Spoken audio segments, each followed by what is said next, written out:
अमित शाह 27 अक्टूबर को police academy में IPS ओहदेदारों की पासिंग आउट परेड में शिरकत करेंगे। मरकजी वजीर दाखिला अमित शाह इस माह की 27 तारीख को हैदराबाद के सरदार वल्लभ भाई पुलिस एकेडमी में आईपीएस ओहदेदारों की पास आउट परेड में शिरकत करेंगे। सरदार वल्लभ भाई पटेल नेशनल पुलिस एकेडमी के डायरेक्टर अमित गर्ग ने आज सुबह हैदराबाद में एक प्रेस कॉन्फ्रेंस से खिताब करते हुए ये बात कही। 34 खवातीन समेत 175 अफसरान ने 75वें आईपीएस अमृत कौल बीच में बुनियादी तरबियत मुकम्मल की है।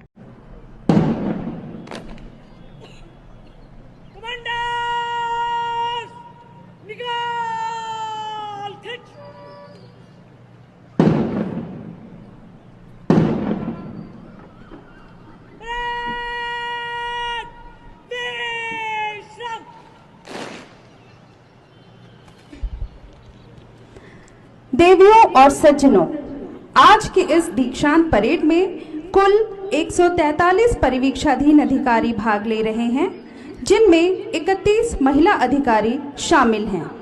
साथ ही 6 मालदीव्स पुलिस अधिकारी, 6 रॉयल भूटान पुलिस अधिकारी और 5 नेपाल पुलिस अधिकारी सम्मिलित हैं।